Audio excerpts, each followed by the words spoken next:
Alur cerita dibuka di mana sebuah kota bernama Kota Lihai. Kerajaan naga muncul sebuah gerbang di mana para monster bermunculan tak terhingga jumlahnya, mengubah jalanan mereka dari dunia lain ke dunia nyata, menyebabkan umat manusia menghadapi bencana terbesar yang pernah ada. Namun tiba-tiba tanda misterius pun muncul di punggung tangan setiap umat manusia. Dan dengan adanya tanda tersebut, umat manusia membangkitkan berbagai macam kelas petarung yang unik. Sejak saat itu pula, era pergantian pekerjaan menjadi hunter dimulai untuk para manusia yang terpilih, namun di antara banyaknya orang yang terpilih, terdapat 3 orang dengan kelas peringkat mitik. Yang pertama dari Amerika yang bernama Ghostblade, Alphard. Kemudian yang kedua dari Rusia yaitu Hell Dragon Rider. Dan yang ketiga adalah negara es Raja Penyihir Es, Quan Zixian. Karena kelas peringkat mitik jauh mengungguli dari peringkat yang lain, maka itu menyebabkan Amerika, Rusia, dan negara es mengungguli semua negara lain dalam tingkat kekuatan dan kemajuan dalam menaklukkan negara lain. Kemudian 100 tahun yang lalu, muncul seorang anak ajaib seperti mereka pernah muncul di Kerajaan Naga juga, yaitu seorang ahli top dari Kerajaan Naga yang bernama Asura. Hanya dalam 10 tahun, dia pun menciptakan rekor tertinggi yang pernah ditemukan di China, dan menjadi yang pertama berhasil melewati dunia ke-70. Namun saat gelombang monster peringkat ke-9 terkuat menyerbu bumi, Asura yang telah berganti kelas sebanyak 8 kali, dia mengorbankan dirinya sendiri untuk bertahan, yang akhirnya mati ketika bertahan melawan keretakan. Kemudian alur cerita pun berlanjut ke hari peringatan 100 tahun kematian Asura sebagai pahlawan di mana semua pemburu top Kerajaan Naga datang untuk menghadiri upacara tersebut. Bersamaan dengan itu, pembawa berita menyatakan bahwa statistik tahun sekarang lebih banyak 11,3% ketimbang tahun lalu player yang sudah mengalami kebangkitan dan menjadi rekor tertinggi sejak dunia lain pertama kali turun ke bumi. Dari keseluruhan hunter saat ini, 10% Awakener terdiri dari core hunter, yang telah lebih jauh melampaui jumlah Awakener yang telah dibangkitkan selama tahun kelahiran Asura. Kemudian cerita pun berlanjut di mana terdapat seorang pemuda yang menjadi wadah Asura yang sedang berbaring sendiri. Tiba-tiba ia pun mendapatkan notifikasi sistem bahwa gerbang ke dunia lain pun akan segera dibuka dan menganjurkan untuk para hunter untuk bersiap. Pemuda itu pun kaget dan terbangun dan mengatakan, bukannya aku sudah mati? Di mana sebenarnya aku? Kepalaku sakit sekali." Tiba-tiba di kepala Asura mengalami pusing yang amat membuat dia merasa sakit dan mengingat memori dari ingatan tubuh pemuda yang bernama Zhang Yue menjadi wadah kebangkitan Asura. Ia pun tidak pernah berpikir bahwa ia akan bereinkarnasi di dalam tubuh seseorang yang namanya sama persis dengannya dalam 100 tahun kemudian yang memiliki status sebelumnya sebagai penjinak monster. Asura bergumam, "Penjinak monster? Tidak heran. Kelas penjinak monster utamanya mengandalkan monster peliharaan mereka untuk bertarung. Selain meningkatkan level mereka sendiri, atribut pertempuran monster peliharaan pun juga tidak bisa diabaikan. Sehingga untuk memelihara monster yang kuat, seorang penjinak harus setidaknya sekaya setingkat negara. Dan bagi orang yang miskin, kebangkitan sebagai penjinak monster akan menjadi beban. Maka dari itu, Zhang Yue muda yang tidak berguna gagal dalam hidup dan mencoba bunuh diri. Namun, berlawanan dari itu, Asura pernah menjadi Awakener terkuat di seluruh kerajaan naga. Maka dari itu, Asura pun berkata, "Asura, karena aku telah mengambil alih tubuhmu dan telah dihidupkan sekali lagi, aku akan memikul semua tanggung jawab dan penyesalanmu, dan menaklukkan dunia lain di mana yang lemah berada di bawah belas kasihan yang kuat. Anggap saja itu sebagai cara bagiku untuk berterima kasih karena telah diizinkan untuk memakai tubuh Zhang Yue." Kemudian, notifikasi gerbang utama ke dunia lain pun akan segera terbuka, para hunter diharapkan dapat bersiap. Setelah gerbang terbuka, Asura pun memasuki gerbang tersebut. Ketika di dalam gerbang tersebut, Asura pun tiba mendapatkan notifikasi dari sistem, di mana sistem memberi salam pemburu terhormat Asura. Sistem pun telah mendeteksi bahwa Anda telah offline selama 36.552 hari. Di situ Asura pun banyak mendapatkan notifikasi sistem yang menunjukkan informasi dan hadiah yang Asura peroleh, dan salah satunya adalah karena Asura menjadi yang pertama mengalahkan gelombang monster ke-9 dan mencapai Mythic Rank, Asura pun mendapatkan hadiah Mythic Rank keputusaan Divine tertinggi. Sistem pun memberitahu bahwa keputusaan Divine tertinggi akan diaktifkan secara otomatis selama telah mendapatkan buff.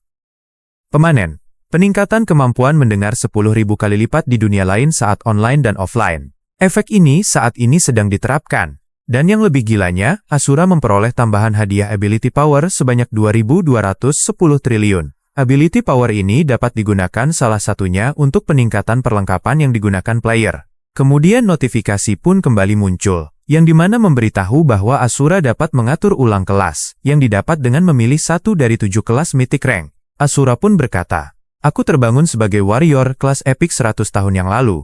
Tapi kelas inti terkuat di dunia lain selama waktu itu adalah monster tamer. Satu-satunya masalah dengan pekerjaan ini adalah jumlah kekuatan kemampuan yang sangat besar yang dibutuhkan bagi mereka untuk menaikkan level dirinya sendiri dan monster peliharaan mereka, menyebabkan pertumbuhan ini menjadi sangat sulit. Namun karena aku telah bereinkarnasi dan bahkan memiliki kekuatan kemampuan hadiah dari sistem selama aku offline selama 100 tahun, maka pilihanku adalah sebagai kelas Necromancer, di mana kelas ini adalah kelas lanjutan dari kelas Tamer atau penjinak monster. Dan Asura pun mendapatkan 100 bintang awalan dari kelas Mythic Rank.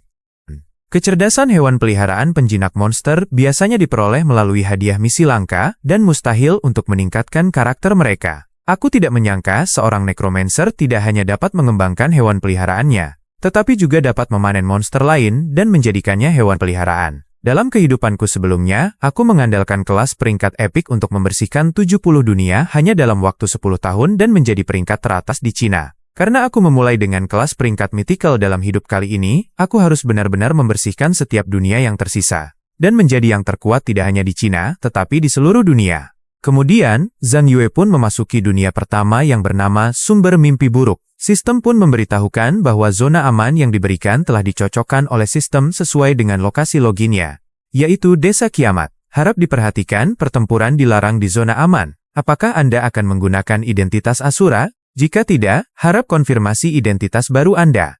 Zhang Yue pun merespon sistem bahwa ia akan menggunakan identitas Zero. Dalam hidup ini, aku ditakdirkan untuk melampaui keberadaan Asura, dan satu-satunya hal yang melampaui segalanya adalah Zero. Setelah Zhang Yue menginjakkan kaki di desa, dia dihadapkan pada kerumunan hunter yang merasa kebingungan. Seorang hunter pun berkata, apakah ini dunia lain? Rasanya persis sama dengan dunia nyata. Ini sangat menarik. Kemudian hunter lainnya berkata, bukankah dunia lain seharusnya dipenuhi monster? Di mana monsternya? Seorang hunter pun menjawab, bro, ini zona aman. Monsternya ada di luar. Tiba-tiba, papan pengumuman pun muncul. Misi dunia ke-1 telah dirilis. Anda dapat melihatnya di panel misi. Sontak para hunter pun merespon pengumuman tersebut dan berkata, apakah misinya dimulai begitu saja? Hei, ada yang mau bergabung bersamaku? Zhang Yue pun melihat panel misi.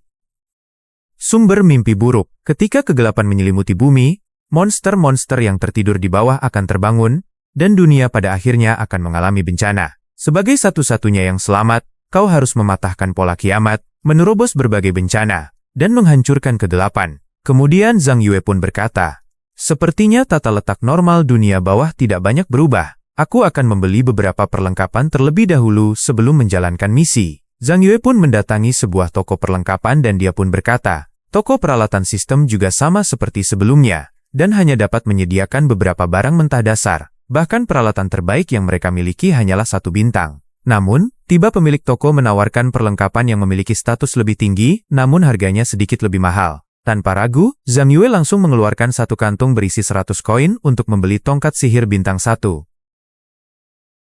Sontak, kejadian itu membuat para hunter di sekitar Zhang Yue kaget. Saudaraku, kata salah seorang hunter, hadiah pertama hunter pemula hanya 100 koin, dan kau menghabiskan semuanya?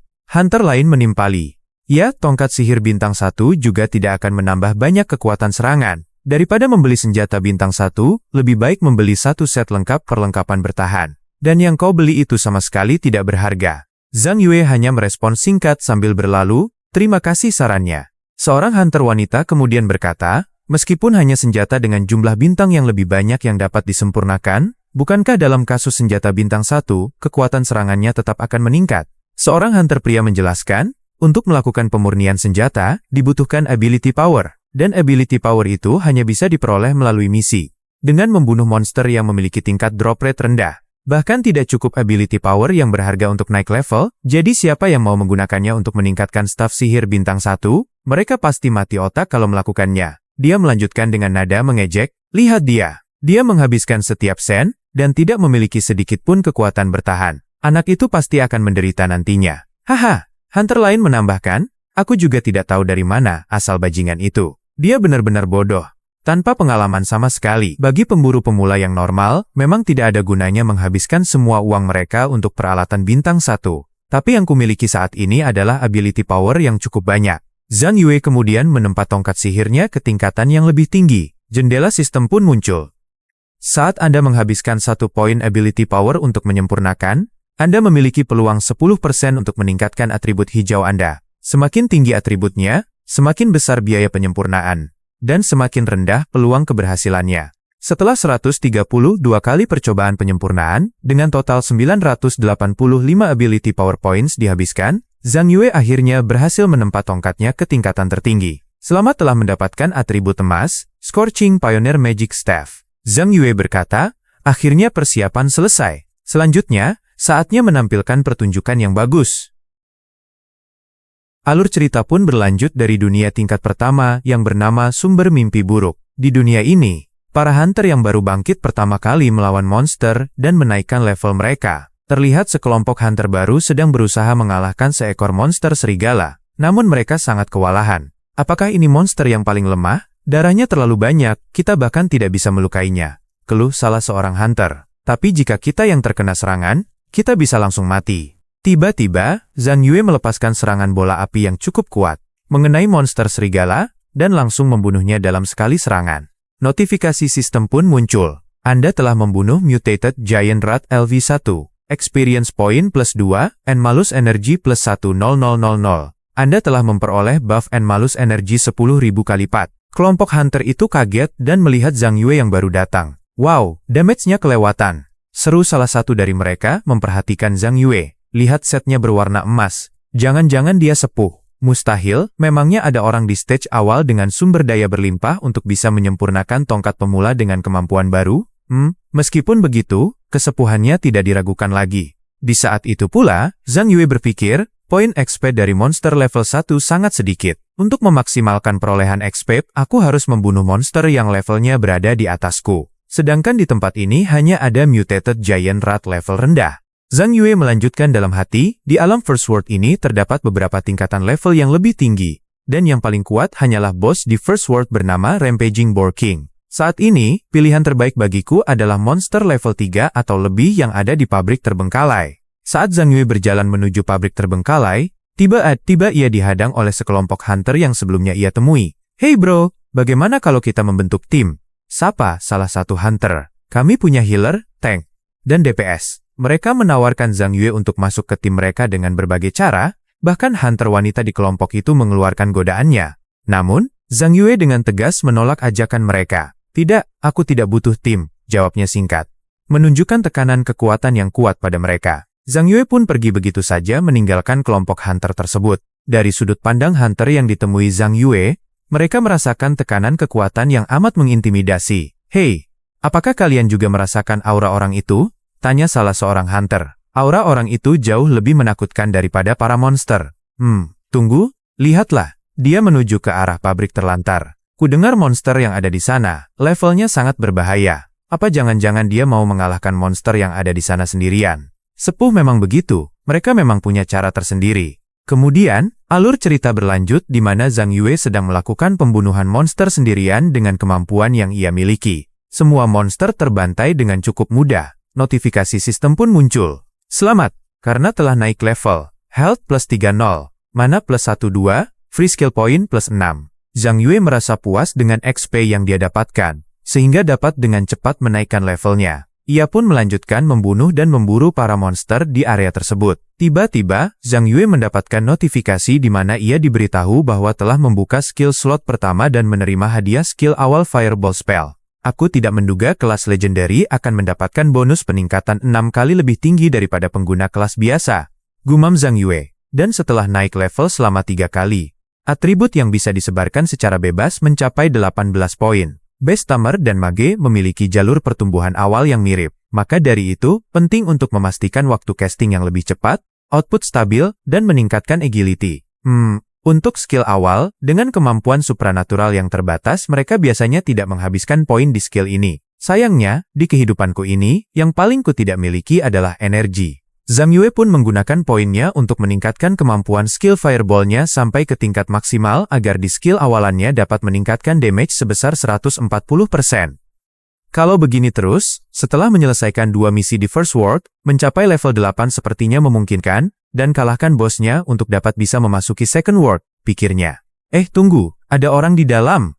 Setelah Zhang Yue membuka gerbang masuk, ternyata terdapat seorang NPC yang sedang sekarat bernama Carl. Craig Carl adalah seorang NPC yang dapat memberikan misi dungeon. Craig Carl pun berkata kepada Zhang Yue bahwa istri dan anaknya dibunuh oleh monster. Petualang, apa kau bisa membantuku membunuh kalajengking menjijikkan itu? Di depan Zhang Yue pun muncul notifikasi misi untuk membunuh kalajengking. Ia pun berkata dalam hati, perlengkapan yang diperoleh dari misi NPC biasanya lebih bagus dari drop monster. Karena aku saat ini cuma punya staff, misi ini hadiahnya sepadan. Akan aku ambil. Tiba-tiba, Zhang Yue merasakan pergerakan yang membuatnya cukup terkejut. Ia dihadapkan pada sekawanan kalajengking yang bermunculan. Kalajengking itu berada di tingkatan level 5. Bersamaan dengan itu, monster kalajengking menyerang. Zhang Yue pun ikut menyerang secara langsung, mengeluarkan skill Ultra Fireball dan mengenai monster kalajengking. Namun, skill Ultra Fireball sangat menguras mana Zhang Yue. Kemudian, Zhang Yue pun mengingat, ketika jumlah Scorpion berkurang sampai di ambang batas tertentu, kemunculan Armored Scorpion King akan terpicu lebih awal. Dan tiba-tiba,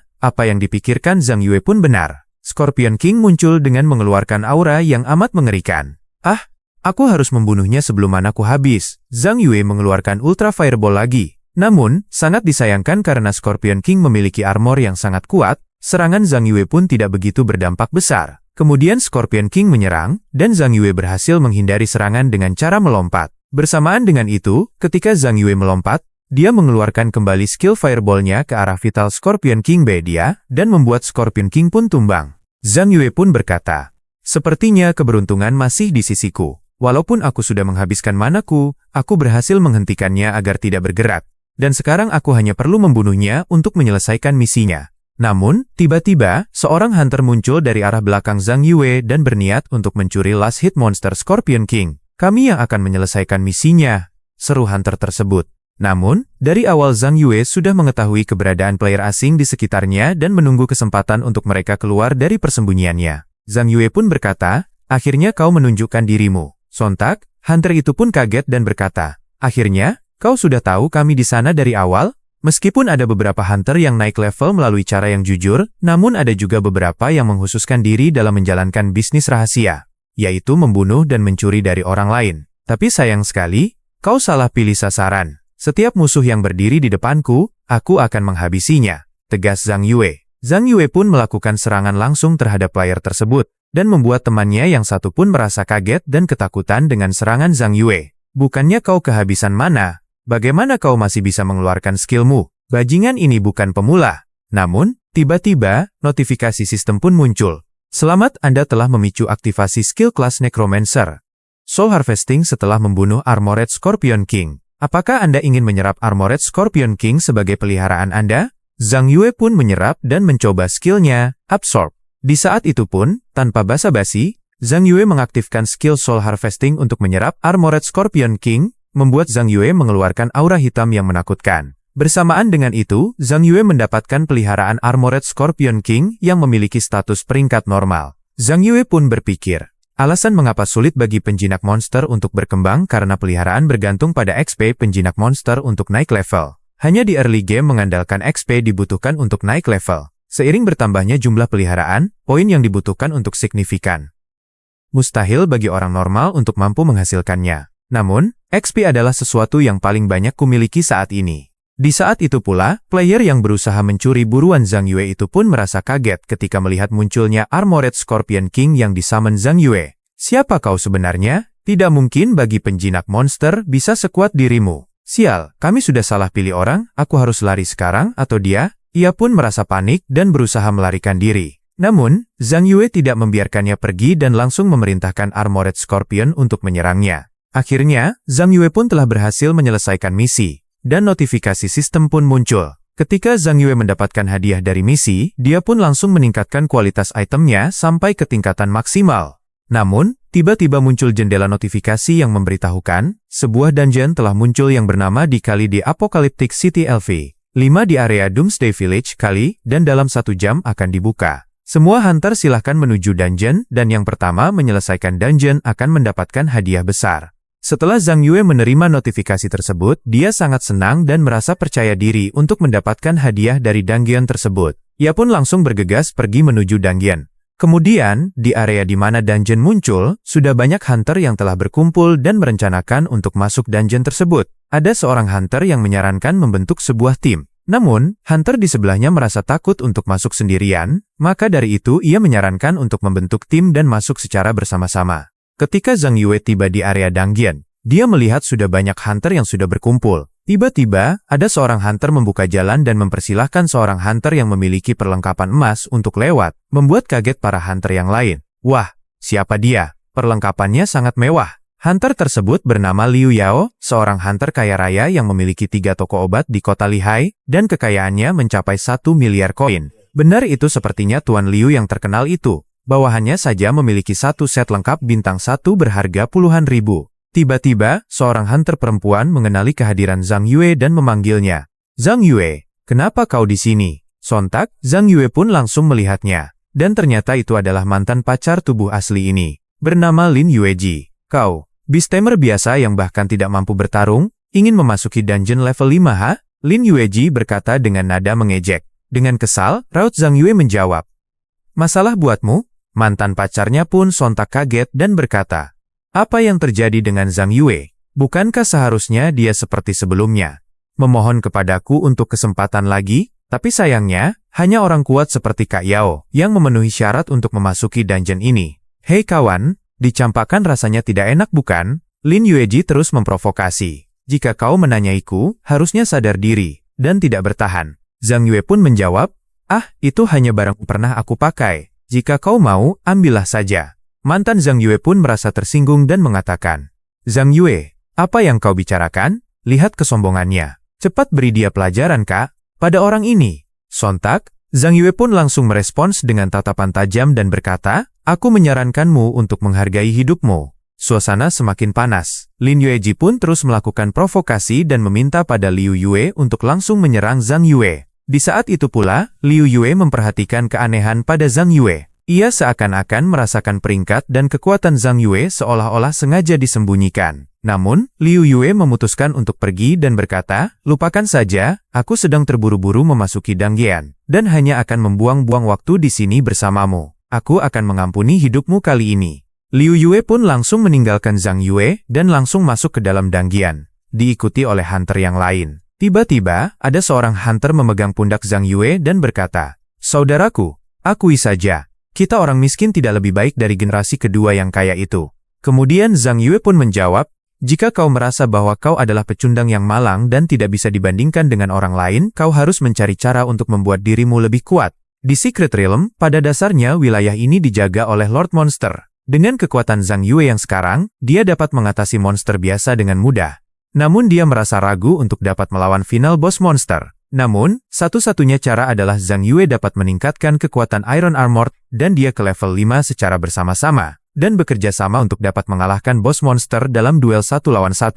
Di saat para hunter telah masuk ke dalam dungeon, Lin Yueji mengomel kepada Liu Yao dan berkata, dia menindas orang lain seperti ini, kenapa kamu tidak membalasnya? Liu Yao pun membalas dan berkata, ada terlalu banyak orang barusan. Jika seseorang dengan sengaja merusak reputasi keluarga Liu dan guild dengan alasan bahwa saya, Liu Yao, membunuh para profesional tanpa pandang bulu, itu akan menjadi kerugian daripada keuntungan. Tapi jangan khawatir, penjinak monster itu cepat atau lambat aku akan membuatnya berlutut di depanmu dan meminta maaf kepadamu. Di dalam dungeon pun, Zhang Yue sedang sibuk dalam pertempuran. Dia banyak melakukan perburuan monster bersama Iron Scorpion dan banyak mengalahkan monster yang muncul di depannya hingga dia naik ke level 5. Tidak sengaja, hunter yang berada di sekitarnya melihat Zhang Yue dan berkata, hei, bukannya itu pecundang malang yang baru saja bertengkar dengan Liu Yao? Jadi, dia sangatlah kuat, kelelawar level 5 benar-benar dibunuh dalam sekejap. Aku melakukan kesalahan. Harusnya aku tidak mengejeknya barusan. Di sela-sela pertempuran, Zhang Yue dihampiri oleh para hunter wanita dan meminta untuk melawan monster bersama. Zhang Yue dengan sikapnya yang cuek mengabaikan permintaan mereka. Bersamaan dengan itu, notifikasi sistem pun muncul memberitahukan bahwa dalam 10 menit di Apocalypse City akan ditutup. Zhang Yue pun berkata dalam hati, dengan perlengkapanku saat ini, memulihkan mana dapat dilakukan dengan cepat. Teknik bola api juga dapat digunakan untuk mencapai hasil yang luar biasa dalam meningkatkan efisiensi membunuh monster. Kemudian Zhang Yue pun masuk ke ruangan bos. Walaupun sisa waktu hanya 10 menit, bagi Zhang Yue itu sudah cukup. Scene pun berlanjut di dalam ruangan bos, di mana ternyata Liu Yao telah berada di dalam dan sedang bertarung dengan bos. Sial! Aku hanya tinggal sedikit lagi untuk mengalahkan Scorpion Lord itu, keluh Liu Yao. Seorang hunter pun berkata, "Ketua, itu Lord Monster level 7. Kita, kelompok level 2, hanya akan terbunuh di sini." Liu Yue pun berkata, "Saudara Yao, monster di dalam alam rahasia ini terlalu kuat. Penting bagi kita untuk menyelamatkan hidup kita." "Ya, benar sekali. Ayo kita gunakan gulungan kebangkitan untuk segera pergi sebelum monster itu mengejar kita." Namun, tiba-tiba, Zhang Yue telah datang dan mengagetkan kelompok Liu Yao. Zhang Yue pun berkata, "Hei, kenapa kalian?" Liu Yao pun menjawab, "Hei, apa kau memasuki Secret Realm level 5 sendirian? Apa kau tidak takut mati?" Namun, di situ Zhang Yue tidak menjawab dan hanya tersenyum melihat keadaan mereka yang tengah dalam kesulitan. Kelompok Liu Yao pun kesal melihat ekspresi Zhang Yue dan berniat menyerang Zhang Yue. Namun, Zhang Yue mengabaikan mereka dan segera pergi melawan bos. Di saat Zhang Yue berhadapan langsung dengan bos yang memiliki status level 7 yang cukup kuat, Zhang Yue sangat bersemangat untuk mengalahkannya. Ia langsung mengeluarkan Iron Scorpion dan langsung menyerang bos. Zhang Yue langsung mengeluarkan skill Fireball dan menyerang bos dengan bertubi-tubi, di mana pertempuran pun berjalan dengan cukup sengit. Hingga di saat Zhang Yue melihat celah, dia pun mengeluarkan serangan andalannya yang langsung menumbangkan bos. Notifikasi sistem pun muncul. "Selamat kepada Zero karena untuk pertama kali telah menyelesaikan Secret Realm level 5 di Apocalypse City. Menerima hadiah Secret Realm Book level Black Iron plus 1. Notifikasi sistem yang muncul mengagetkan para hunter yang lain. "Siapa Zero? Dia sangat luar biasa, dapat membersihkan Secret Realm level 5, seru seorang hunter. Tidak terkecuali, kelompok Liu Yao pun sangat kaget dan tidak percaya bahwa notifikasi penyelesaian mengalahkan bos lantai ini muncul. Liu Yue pun berkata, "Saat ini, semua orang hanya level 1-3, bukan? Monster Gatekeeper di Secret Realm level 5, setidaknya bos di level 6-7. Bagaimana ini bisa terjadi?" Liu Yao pun melihat Liu Yue dan langsung berkata, "Mungkinkah itu mantan pacarmu? Berapa menit dia masuk pemberitahuan itu muncul?" Liu Yue berkata, "Sama sekali tidak mungkin. Saat itu, Anda juga melihat dia menyembunyikan identitasnya, dan bahkan memiliki peliharaan. Bagaimana dia bisa mengalahkan monster level 7? Benar, pasti ada orang lain yang melakukannya." Liu Yao langsung memerintahkan anggota partinya untuk segera menemukan orang bernama Zero, dan jangan ragu untuk membayar banyak untuk memasukkan dia ke guild dan bekerja untukku, kan? Keringat dingin masih membasahi pelipis Zhang Yue setelah pertarungan sengit melawan bos monster. Namun, kemenangan itu manis. Di antara tumpukan hadiah, sebuah secret scroll berkilau istimewa. Scroll ini bisa ditingkatkan kekuatannya dengan energy point, sesuatu yang sangat berharga. Zhang Yue terus meningkatkan scroll itu hingga mencapai tingkatan tertinggi. Belum pernah ada level King Secret Scroll di dunia pertama, gumamnya. Jika ini sampai bocor ke pasar, harganya bisa mencapai ratusan ribu. Ordinary class shifter manapun pasti akan menghabiskan banyak uang. Namun, tekadnya kuat. "Tujuanku melewati dunia ini." Tiba-tiba, sebuah jendela sistem muncul. Anda menggunakan 5 level King Secret Scroll. Koin emas plus 1 selamat. Anda menerima misi berhadiah. Selamatkan penyintas, level King. Selesaikan misi ini sebelum waktu habis untuk mendapatkan hadiah yang luar biasa. Tingkat kesulitan, 100. Hadiah, belum diketahui. Misi berhadiah level King. Hanya mengawal NPC, pikir Zhang Yue. Selamatkan penyintas. Misi berhadiah level King. Kesulitan, 100. Deskripsi.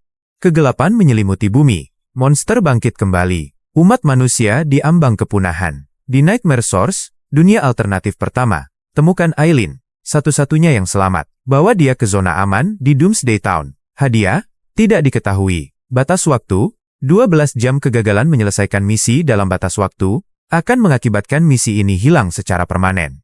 Sebelum menjalankan misi, Zhang Yue berpikir bahwa tempat yang harus dia datangi adalah tempat di mana monster level 10 berada, seperti Wild Boar. Monster-monster ini muncul berkelompok, sehingga akan sulit dihadapi. Namun, dia mengesampingkan itu dan fokus mencari Aileen. Kemudian, Zhang Yue berpindah ke tempat seorang anak sedang dikejar oleh monster buas. Anak itu berteriak, "Wah, jangan kejar aku!" Tiba-tiba, bola api muncul dan menyerang monster tersebut. Ternyata, serangan itu berasal dari Zhang Yue yang berusaha menyelamatkan anak itu. Jendela sistem muncul. Penyintas Aileen ditemukan. Waktu tersisa 10 jam. Tiba-tiba, terdengar teriakan Wild Boar. Zhang Yue menyadari bahwa setelah menyelamatkan Aileen, Wild Boar di hutan menjadi gelisah. Sepertinya ini bagian dari skenario misi. Gerombolan Wild Boar langsung menyerang Zhang Yue dan Aileen. Zhang Yue dengan sigap mengeluarkan fireball ke arah mereka. Namun, Zhang Yue terkepung. Dia berkata, mereka tangguh. Perlengkapan mythical class dengan gold attribute staff dan I-rank fireball bahkan belum bisa menggoresnya. Jika Aileen mati, misinya akan gagal. Zhang Yue mengeluarkan Armored Scorpion untuk melindunginya. Dia bertarung langsung bersama Armored Scorpion dan mengeluarkan Super Fireball. Satu persatu monster berhasil dikalahkan, tetapi Wild Boar terus berdatangan. Zhang Yue mulai kehabisan mana. Aileen khawatir dan bertanya, "Apa kakak baik-baik saja?" Zhang Yue menjawab, "Jangan khawatir, kakak akan terus menjagamu dan mengantarmu pulang." Tiba-tiba, Zhang Yue diseruduk oleh Wild Boar dari depan. Di saat yang sama, dia mengeluarkan Super Fireball, membakar Wild Boar itu. Namun, serangannya belum cukup untuk menumbangkan Wild Boar. Zhang Yue berpikir, berkat health-ku yang cukup tinggi, kalau tidak, aku bisa langsung kalah dihantam gerombolan Wild Boar itu. Armored Scorpion juga tidak bisa bertahan lebih lama. Aku tidak pernah mengira misi berhadiah akan sesulit ini. Namun, dalam keadaan sulit, Zhang Yue berhasil naik level 2 kali berturut-turut. Dia langsung meningkatkan status serangannya dan menggunakan drop item dari Scorpion King. Sekali lagi, Zhang Yue mengeluarkan fireball besar, membakar habis Wild Boar. Akhirnya, Zhang Yue berhasil mengalahkan gerombolan Wild Boar, dan berkata, "Akhirnya aku berhasil mengalahkan gerombolan Wild Boar. Selama bisa membawa pulang Aileen ke Doomsday Town, misinya akan selesai." Di saat yang sama, muncul seorang hunter berkata, "Oh, kau belum mati ya?" Ternyata, itu adalah Liu Yao dan mantan pacarnya. Zhang Yue berkata, "Aku tidak punya waktu untuk kalian berdua. Pergi sana." Mantan pacar Liu Yao berkata, "Saudara Yao, kamu ini berlevel 5 dengan golden equipment. Tidak banyak pemula yang bisa menghadapimu sekarang. Buruan beri dia pelajaran untukku." Liu Yao berkata, "Kau beruntung sebelumnya. Aku mengampunimu. Sekarang, waktunya untuk balasan." Zhang Yue kesal dan berkata, "Kau ingin membunuhku? Majulah." Pertarungan pun terjadi. Liu Yao menyerang Zhang Yue dengan pedangnya. Tetapi tidak ada damage berarti. Liu Yao kaget. "Bagaimana bisa?" Lin Yueji berkata, "Orang itu hanya beast tamer tak bersenjata, kenapa saudara Yao tidak bisa melukainya?" Zhang Yue mengejek, "Itu saja seranganmu, sekarang giliranku." Zhang Yue mengeluarkan fireball besar, membuat Liu Yao ketakutan. Liu Yao berkata, "Tunggu.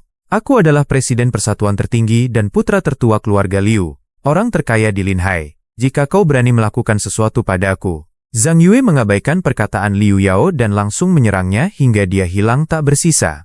Jendela sistem muncul, Supreme Professional Sun meluncurkan serangan dengan niat jahat kepada Anda. Lawan diberi nickname abu-abu. Bukan profesional dengan nickname abu-abu itu dalam waktu 10 menit. Karma buruk tidak akan bertambah. Dijelaskan bahwa di dunia lain, nickname profesional biasanya berwarna putih. Namun, jika menyerang dengan jahat, nickname pelaku berubah menjadi abu-abu. Jika korban melawan, itu dianggap pembelaan yang sah. Jika korban gagal dan terbunuh, nickname pelaku akan berubah menjadi merah dan mendapatkan 100 karma buruk. Mereka dilarang memasuki zona aman dan tidak bisa keluar dari dunia lain, kecuali membunuh cukup monster atau menunggu kematian. Ketika seorang hunter mati, dia kehilangan level, EXP, equipment, dan item. Lin Yueji berkata, dia benar-benar membunuh Liu Yao dengan sekali serangan. Kapan dia melakukannya? Kapan dia menjadi begitu kuat? Mantan pacar Zhang Yue bergumam ketakutan, apa yang harus aku lakukan? Hanya 2 Resurrection Scroll yang dapat digunakan dalam 7 hari. Dan aku sudah menggunakannya sekali untuk melarikan diri dari Secret Realm.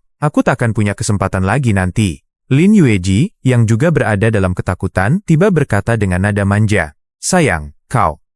Itukah kau? Sejak kita berpisah, aku tidak pernah melupakanmu." Namun, Zhang Yue hanya melewatinya begitu saja. Lin Yueji merasa kesal dan berteriak, "Beraninya kau mengabaikanku." "Zhang Yue, tunggu. Pembalasanku." Adegan berpindah. Aileen berhasil selamat, dan sudah berada di desa. Jendela sistem pun muncul. Selama telah menyelesaikan misi Bounty King level Rescue Survivor, equipment didapatkan. Frost Magic Staff. Bintang 2. Skill didapatkan. Small Ice Manipulation Technique didapatkan. Setelah mendapatkan hadiah dari misi, Zhang Yue langsung menggunakannya. Senjata Frost Magic Staff memiliki kekuatan es yang cukup kuat di level 8, dan dia langsung meningkatkannya ke tingkat tertinggi, menjadi Destroyer Frost Scepter. Semakin tinggi kualitas equipment, semakin banyak supranatural energi yang dikonsumsi untuk pemurnian. Untungnya, berapapun jumlahnya, itu tak menjadi masalah. Zhang Yue juga mendapatkan telur pet dari misi yang telah diselesaikan. Selama menjalankan misi, ia juga banyak mendapatkan telur pet lainnya. Akhirnya, semua telur itu digunakan untuk memberi makan Iron Armored Scorpion,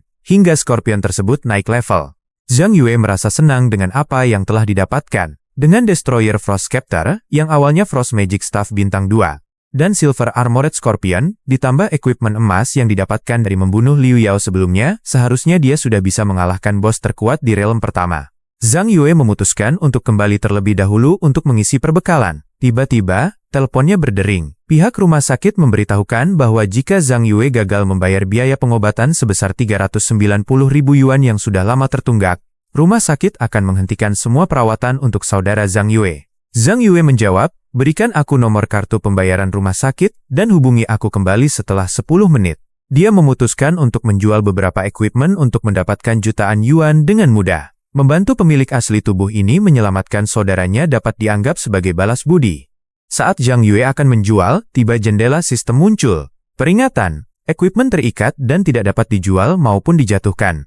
Zhang Yue merespons, lah.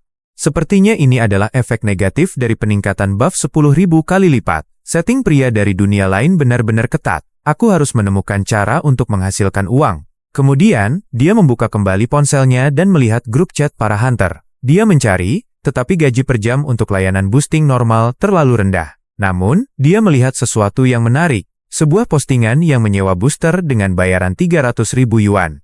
Dengan senyum menyeringai, Zhang Yue menghubungi seseorang. Ia tertarik dengan imbalan yang diberikan. Di depan layar komputernya, seorang gadis duduk dikelilingi beberapa monitor. Zhang Yue menanyakan detail permintaan imbalan 300.000 yuan untuk misi boosting yang diumumkan di forum. Gadis itu menjawab bahwa Zhang Yue harus membantu seorang pemburu pemula dari kelompok mereka saat ini. Kedua, Zhang Yue harus membantu orang tersebut menyelesaikan dunia pertama. Zhang Yue menjawab ia tidak keberatan, tetapi mencoba bernegosiasi agar bayarannya dinaikkan menjadi 390.000 yuan. Gadis itu menyanggupi, bahkan akan memberinya 400.000 yuan setelah tugas selesai. Zhang Yue bertanya kapan mereka akan mulai. Gadis itu memberitahu bahwa orang yang akan dikawal Zhang Yue akan menemuinya di titik pertemuan, Desa Doomsday, dalam 10 menit. Zhang Yue menunggu di Desa Doomsday. Ia senang bisa mendapatkan 400.000 yuan hanya dengan mengawal seseorang melewati dunia pertama, yang mana ia memang berencana untuk selesaikan juga. Ia melihat ini sebagai kesepakatan bagus, untung tanpa risiko. Kemudian, ia melihat seorang wanita yang tertutup kain sepenuhnya, bahkan mata dan rambutnya tersembunyi. Zhang Yue bertanya apakah dialah yang menyewa booster. Wanita itu mengangguk. Orang-orang yang melihat mereka mulai bergosip. Mereka mengenali wanita itu sebagai penyihir bencana. Mereka heran penjinak binatang yang lemah itu menerima tawaran tersebut. Mereka berkomentar bahwa orang-orang zaman sekarang lebih menghargai uang daripada nyawa. Zhang Yue menyarankan untuk membentuk parti dan meyakinkan wanita itu bahwa ia akan membantunya menyelesaikan misi dunia. Wanita itu bergabung, tetapi identitasnya disembunyikan. Zhang Yue menjelaskan bahwa untuk menyelesaikan dunia pertama, ada 2 misi prasyarat. Membunuh 1000 monster, lalu mendapatkan 10 koin. Ia bertanya apakah wanita itu tahu, dan wanita itu menjawab ya. Zhang Yue menjelaskan bahwa di dunia lain, pemburu tidak dapat memberikan damage pada monster, yang levelnya 5 atau lebih tinggi di atas mereka. Bahkan jika Zhang Yue menyerang monster hingga HP-nya tersisa 1, itu percuma jika mereka tidak bisa membunuhnya. Zhang Yue berkata akan membantunya naik level sambil menyelesaikan misi. Mereka menghadapi monster kalajengking, dan Zhang Yue menyerangnya dengan Ultra Fireball. Meskipun damage dari mantra yang didapat dari hadiah misi sebelumnya tidak setinggi Fireball, mantra itu cukup baik sebagai pendukung, sebagai skill crowd control, kemampuan pengendali kerumunan. Kemudian, ia membekukan kalajengking itu. Ia bertanya pada wanita itu mengapa hanya berdiri, dan menyuruhnya menghabisi monster itu. Wanita itu tampak gugup, tapi berhasil memunculkan api ungu di telapak tangannya. Api itu mengenai monster beku dan meledak. Sistem memberitahunya bahwa ia naik level 3 kali berturut-turut. Tanpa mereka sadari, seekor kalajengking lain mendekat dari belakang untuk menyerang. Zhang Yue berteriak memperingatkannya. Zhang Yue berhasil meraih wanita itu dan menghindari serangan tepat waktu. Kemudian, ia menggunakan Ultra Fireball. Serangannya menyebabkan ledakan besar. Zhang Yue tampak serius, sementara wanita yang dipegangnya menatapnya kagum. Tetapi Zhang Yue tidak menyadarinya. Ia malah menyuruh wanita itu bangun agar mereka bisa pindah ke tempat leveling berikutnya. Ia bertanya umur wanita itu. Karena mampu membayar 400.000 yuan, wanita itu memberi isyarat angka 21. Zhang Yue berkomentar bahwa setiap orang awakened, bangkit, pada usia 18 tahun, jadi seharusnya sudah 3 tahun sejak ia memasuki dunia lain. Ia bertanya mengapa levelnya masih rendah. Wanita itu berhenti berjalan. Membuat Zhang Yue bertanya ada apa. Wanita itu perlahan melepas tudungnya, memperlihatkan rambut dan mata ungunya. Kemudian, ia berterima kasih pada Zhang Yue karena telah membantunya naik level dan menyarankannya pergi. Ia menjanjikan 1.000 yuan, agar Zhang Yue tidak memberitahu apapun pada kakaknya. Wanita itu tampak ngeri dan mengingatkannya tentang apa yang orang-orang katakan, bahwa ia adalah perwujudan bencana. Ia khawatir akan menyebabkan masalah jika mereka tetap bersama. Zhang Yue penasaran apa arti perwujudan bencana. Ia hendak menjelaskan, tapi seseorang berteriak bahwa Calamitous Mage keluar untuk mencelakai orang lain lagi. Beberapa pria muncul. Salah satu dari mereka mengatakan bahwa orang-orang di forum mengklaim siapapun yang menerima misi Calamitous Mage akan mati. Kematian yang terlalu cepat. Sebaliknya, dikatakan siapapun yang berhasil membunuhnya akan mendapatkan experience, pengalaman, dan ability points, poin kemampuan, dalam jumlah besar. Orang-orang itu memutuskan untuk menyerangnya atas nama keadilan. Wanita itu panik, karena orang-orang itu 5-6 level lebih tinggi dari mereka. Mereka bukan tandingan. Ia menyuruh Zhang Yue pergi, karena mereka hanya mengejarnya. Zhang Yue kesal karena mereka ingin menyentuh 400.000 yuan miliknya tanpa izin. Seseorang muncul dan menyaksikan pertarungan tim. Orang itu menganggapnya menarik. Beberapa orang berbaju besi masuk. Orang-orang sebelumnya berbisik-bisik.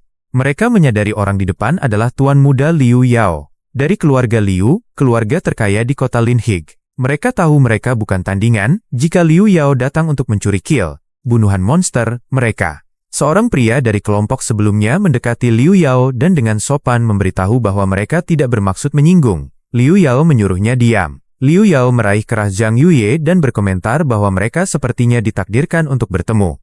Zhang Yue menggodanya dengan bertanya apakah ia datang untuk memberinya perlengkapan lagi. Ia menekankan bahwa Liu Yao tidak bisa menggunakan Resurrection Scroll, gulungan kebangkitan, lagi selama 7 hari ke depan. Liu Yao mengangkat tangannya lalu memerintahkan semua orang untuk membunuh Zhang Yue. Zhang Yue terlihat serius. Liu Yao bingung dengan reaksinya. Ia memperhatikan orang-orangnya hanya berdiri di belakang. Ia memukul kepala mereka. Bertanya, apakah mereka tidak mengerti perintahnya? Bawahannya hanya menjawab bahwa Liu Yao sudah terbiasa. Mereka mengepung Zhang Yue dan Suyan. Zhang Yue memperhatikan setiap gerakan mereka. Tiba-tiba, mereka semua mengeluarkan hadiah sambil meminta Zhang Yue mempertimbangkan kembali. Suyan sangat bingung. Zhang Yue juga terkejut. Lin Yueji bertanya pada Liu Yao apa niatnya. Liu Yao menyuruhnya diam, lalu mendekati Zhang Yue, tetapi menjaga jarak aman dengan bersembunyi di belakang salah satu anak buahnya. Liu Yao memberitahu Zhang Yue bahwa ia mengerti Zhang Yue tidak takut menggunakan kekerasan, tetapi ia tidak ingin menggunakan cara itu. Karena itu, Liu Yao secara khusus mengatur anak buahnya untuk susah payah memilih harta super langka untuk Zhang Yue.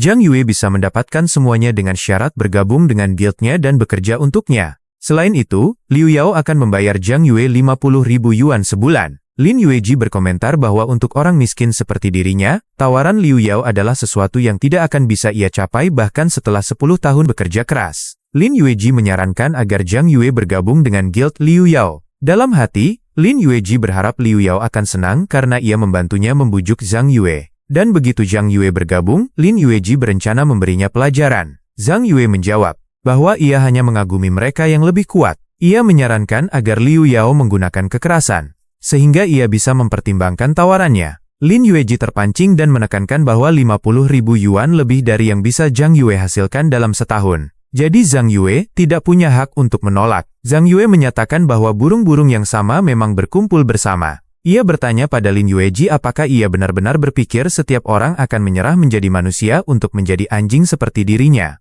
Zhang Yue bertanya apakah mereka masih akan bertarung, jika tidak, mereka harus menyingkir. Liu Yao memerintahkan untuk membiarkan Zhang Yue pergi. Lin Yueji tidak terima dan bertanya mengapa, padahal Zhang Yue meremehkannya. Liu Yao marah dan mengulangi perintahnya. Lin Yueji memutuskan mundur. Mereka melihat Zhang Yue dan Suyan pergi. Salah satu bawahan Liu Yao menyatakan bos mereka murah hati karena membiarkan Zhang Yue pergi. Padahal Zhang Yue mencoba membunuh Liu Yao. Sebelumnya, bawahan itu bersikeras Liu Yao seharusnya membunuh Zhang Yue. Mulut bawal itu bertemu tinju Liu Yao. Kemudian, Liu Yao menyatakan bahwa hal-hal terbaik berada di luar jangkauan. Hal-hal yang terlalu mudah didapat tidak pernah berharga.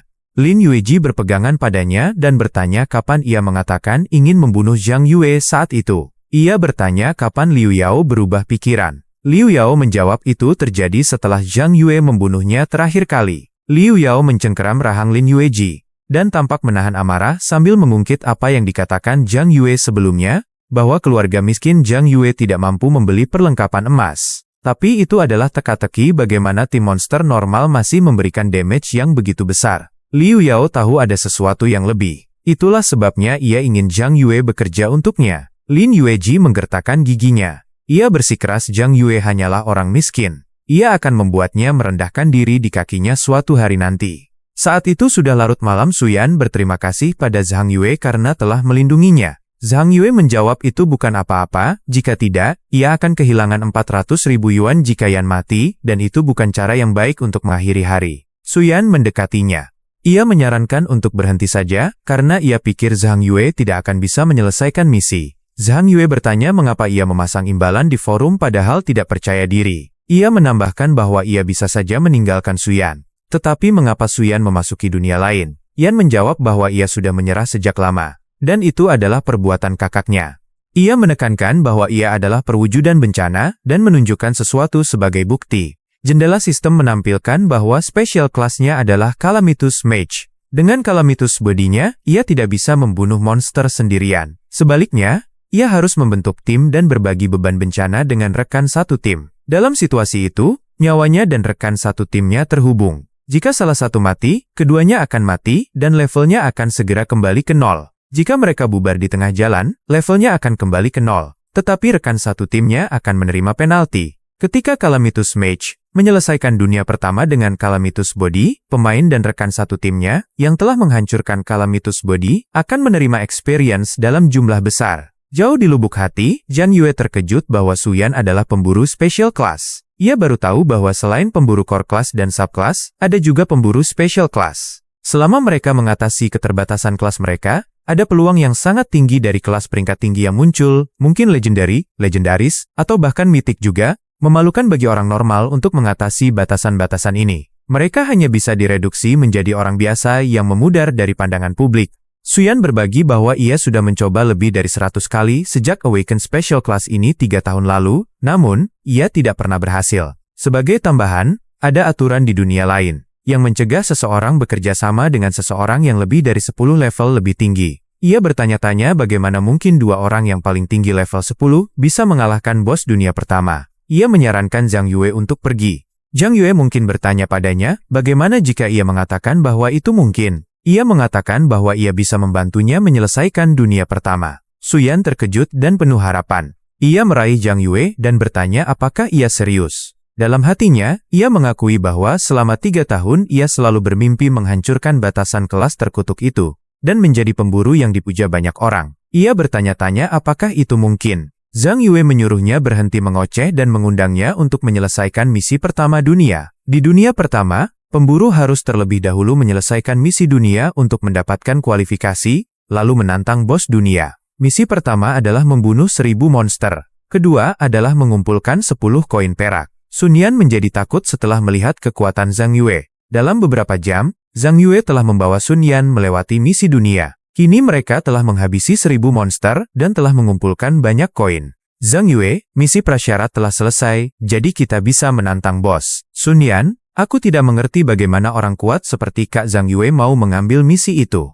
Zhang Yue, itu karena aku bukan pria biasa. Dalam hati, Zhang Yue menganggap apa yang dia katakan memalukan, karena pada kenyataannya, dia sangat membutuhkan uang. Sun Yan sebenarnya terkesan dengan jawaban Zhang Yue. Sebelumnya, jendela sistem muncul yang berisi detail misi dunia pertama. Sun Yan mengetuk, ya, lalu diperingatkan bahwa dia telah membuka dunia pertama. Asal mula arena bos mimpi buruk, itu adalah pintu menuju jurang iblis. Zhang Yue, apakah kamu sudah siap? Mereka berjalan masuk ke dalam pintu, dan sekarang mereka berada di arena bos. Jurang iblis. Mereka memiliki 1 jam untuk pertarungan bos, yang berarti mereka harus mengalahkan bos. Raja babi hutan liar yang mengamuk dalam 1 jam. Jika mereka gagal, atau terbunuh, tantangan akan dianggap gagal. Zhang Yue memberi Sun Yan beberapa ramuan dan item. Sun Yan terkejut karena itu adalah gulungan kebangkitan, obat penarikan instan, dan banyak lagi barang habis pakai yang sangat mahal. Zhang Yue dapat dengan mudah membersihkan dunia pertama sendirian, tetapi dia sadar bahwa kematian dapat terjadi kapan saja di dunia lain. Dia mengingatkan Sun Yan untuk selalu waspada. Zhang Yue bersiap dengan membiarkan kalajengking lapis baja perak melengkapi perlengkapan pertahanan yang mereka dapatkan sebelumnya, dan baju besi penjaga pahlawan yang dijatuhkan Liu Yao. Dia memperkirakan kalajengking untuk menahan serangan bos. Sun Yan mendengar sesuatu. Zhang Yue, bosnya sudah tiba. Itu adalah babi hutan liar yang tampak jahat. Raja babi hutan liar yang mengamuk berada di level 10 dengan fisik bos bintang 2. Binatang buas ini adalah penguasa asal mula mimpi buruk. Ia menjaga lorong dunia pertama. Raja babi hutan liar yang mengamuk akan menghancurkan siapapun yang mencoba menerobos asal mula mimpi buruk untuk memasuki dunia kedua. Sun Yan gemetar ketakutan, tapi dia mencoba menenangkan dirinya. Dia ingat bahwa terakhir kali mereka tidak bisa menang melawan bos ini dengan kelompok yang terdiri dari lusinan orang. Dan sekarang mereka hanya berdua. Zhang Yue memperhatikan bagaimana Sun Yan mungkin telah mengembangkan rasa takut bawah sadar terhadap Raja Babi Hutan Liar, setelah terlalu banyak kegagalan di masa lalu. Zhang Yue, bersembunyilah di suatu tempat dan sembuhkan kalajengking lapis baja perak. Sun Yan, lalu apa yang akan Kak Zhang Yue lakukan? Zhang Yue, aku akan mengurus babi itu. Seolah-olah dipicu oleh kata babi. Babi hutan menyerang. Zhang Yue membalas serangannya dengan bola api super. Ruangan itu dipenuhi asap. Babi hutan itu tampak semakin marah. Zhang Yue, kekokohan monster boss bukanlah hal yang bisa dianggap enteng. Monster itu meraung keras. Ia menyerang lagi, tetapi kalajengking memblokirnya. Kakinya menggali tanah, menyebabkan beberapa bagiannya hancur. Kemudian, Zhang Yue menggunakan bola api penembakan beruntun. Babi hutan tidak dapat menghindarinya. Tidak peduli seberapa kokohnya, selama kalajengking lapis baja perak dapat menahan serangannya, Zhang Yue memiliki keuntungan. Monster boss menggunakan serangan liar. Serangan itu melemparkan kalajengking lapis baja perak ke belakang. Monster boss itu meraung keras. Zhang Yue tahu bahwa pertarungan ini tidak sesederhana itu. Sekarang, monster boss itu mengamuk. Sun Yan, Kak Zhang Yue, menghindar. Kalajengking lapis baja perak menguatkan dirinya, tapi Zhang Yue hanya berdiri di sana menunggu kesempatan yang sempurna. Dia melihat monster boss saat menyerangnya. Raja babi hutan liar yang mengamuk hampir mengenai wajah Zhang Yue. Dia menemukan waktu yang tepat. Sudah waktunya untuk Super Ice Peak. Raja babi hutan liar yang mengamuk tertutup es. Sun Yan terkejut dan khawatir karena bos bintang rendah seperti itu memiliki keuletan 50% secara alami. Sehingga status bekunya tidak akan bertahan terlalu lama. Monster boss meraung keras. Monster boss itu marah. Zhang Yue berasumsi bahwa itu akan memicu Deathstorm. Kalajengking lapis baja memblokir jalannya saat menyerang Zhang Yue. Zhang Yue memutuskan untuk menambahkan lebih banyak vitalitas ke kalajengking lapis baja. Sun Yan setuju, lalu melakukan apa yang telah mereka rencanakan. Dia menyadari bahwa bahkan dengan vitalitas tambahan, kalajengking lapis baja tidak akan mampu bertahan lebih lama lagi. Mereka membutuhkan serangan yang lebih kuat, yang dapat memberikan kerusakan yang jauh lebih besar. Zhang Yue, ini tidak akan lama. Aku hanya membutuhkanmu untuk mengulur waktu. Dan itu sudah lebih dari cukup. Zhang Yue menggunakan Ice Peak Fire Dance. Raja babi hutan liar yang mengamuk menabrak es besar, dan meraung keras. Bahkan jika itu adalah Raja babi hutan liar level 10 bintang 2, ia tidak akan mampu menahan gempuran konstan dari peralatan emas bintang 2 dan kelas mitik. Sebuah bola melayang di udara dan Zhang Yue telah diselimuti cahaya keemasan. Dia menggunakan skill combo. Bola api ke monster boss. Sun Yan kagum karena dia belum pernah melihat orang lain menggunakan dua skill itu dengan begitu terampil sebelumnya. Monster boss berhenti dan jatuh mati. Jendela notifikasi muncul dan mengucapkan selamat kepada Zhang Yue karena telah mengalahkan bos bintang 2 level 10. Raja babi hutan liar yang mengamuk. Dia telah menerima 100% dari semua hadiah seperti plus 6.000 poin pengalaman dan poin kemampuan 1.000. Dia juga memperoleh plus 12 perak plus 16 LV2 mid skill book berjudul Berserk. Mengorbankan 10% pertahanan untuk meningkatkan 5% kekuatan serangan yang berlangsung selama 10 detik. Dia memutuskan untuk menyimpan buku keterampilan itu untuk salah satu hewan peliharaannya. Dia juga menerima mantel kelas sihir Berserker, LV10. Tipe Gold Rank. Ketika vitalitas pemakainya tidak cukup, itu akan menyerap kerusakan untuk pemakainya. Sun Yan juga menerima pesan ucapan selamat karena mendobrak batasan kelas Calamitous Major dan memperoleh Calamitous Body. Sekarang dia berevolusi menjadi kelas Epic. Dia menangis. Sekarang dia tidak hanya menyingkirkan dirinya sebagai kelas Calamitous Major, dia bahkan berhasil berevolusi menjadi kelas inti peringkat Epic. Mereka terkejut ketika layar lain muncul. Sementara itu, di alun-alun, berita bahwa mereka telah membunuh bos dunia, Raja babi hutan liar yang mengamuk, diumumkan. Orang-orang tidak percaya bahwa Zhang Yue dan Sun Yan hanya membutuhkan waktu setengah hari untuk membersihkan dunia pertama dari The Other World. Salah satu dari mereka mengenali nama Sun Yan, dan ingat bahwa dia adalah Calamitous Mage tanpa satu ons pun kekuatan serangan. Jadi, dia pasti telah dibantu oleh seseorang untuk menyelesaikan misi. Jendela sistem muncul dan mengucapkan selamat kepada Sun Yan dan Zhang Yue karena membersihkan dunia pertama yang disebut asal mula kejahatan. Dunia kedua, pengepungan zombie, telah diaktifkan. Pemburu diinstruksikan untuk menuju ke dunia kedua. Terowongan merah dan biru muncul. Terowongan merah membawa mereka menuju dunia kedua, sedangkan terowongan biru membawa mereka kembali ke dunia pertama. Zhang Yue memutuskan bahwa lebih baik mengisi kembali persediaan mereka terlebih dahulu sebelum pergi ke dunia kedua. Tetapi yang menakjubkan, dia berbalik dan berjalan menuju terowongan biru. Sun Yan, Kak Zhang Yue mau kemana? Zhang Yue, aku akan menemui saudara perempuanmu untuk mendapatkan uangku. Saat itulah Sun Yan menyadari bahwa Zhang Yue adalah pemburu misterius yang mendapatkan first clear untuk ruang bawah tanah tersembunyi yang bernama Zero. Di pusat kota Lin, gedung kantor keluarga Sue, seorang wanita memberitahu Su Jinyan bahwa ada panggilan untuknya. Di telepon, Zhang Yue mengatakan bahwa dia telah menyelesaikan tugasnya. Su Jinyan, aku harus memverifikasi terlebih dahulu, jadi aku akan menghubungimu nanti. Su Jinyan mengejek dan mengeluh dalam hati bahwa itu bahkan belum setengah hari. Dan Zhang Yue sudah berani mengatakan bahwa dia menyelesaikan misinya. Dia pikir Zhang Yue adalah penipu. Namun, Sun Yan menerobos masuk dan menjelaskan bahwa dia berhasil melakukannya. Su Jinyan, apakah itu benar?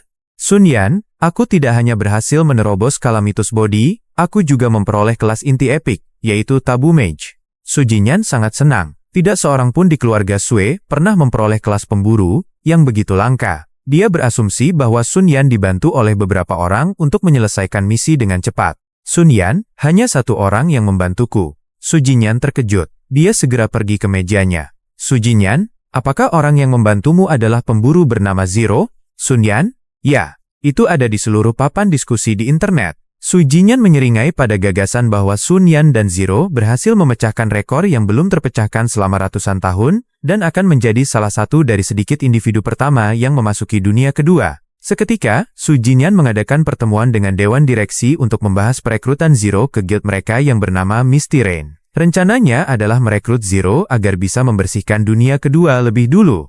Kembali ke daerah kumuh, Zhang Yue diberitahu bahwa rumah sakit telah menerima pembayaran. Mereka bertanya kepadanya, bagaimana mereka dapat melayaninya. Jauh di lubuk hati Zhang Yue, muncul sebuah pemikiran tentang bagaimana orang-orang yang memberinya 400.000 yuan cukup baik dalam menepati janji mereka, mengingat mereka mengiriminya uang segera setelah dia memintanya. Zhang Yue, kalian harus menyembuhkan saudara laki-lakiku. Pihak rumah sakit mengingatkannya bahwa luka saudara laki-lakinya cukup parah, jadi mereka akan membutuhkannya untuk tetap di rumah sakit untuk observasi dan pemulihan, dan biayanya 40.000 yuan hingga 50.000 yuan per bulan. Mendengar bahwa itu akan menelan biaya yang besar, Zhang Yue menyesal menyetujui untuk bekerja untuk orang kaya sebelumnya. Teleponnya berdering lagi. Dia menjawab dan segera ditawari untuk bergabung dengan Misty Rain Guild. Su Jinyan.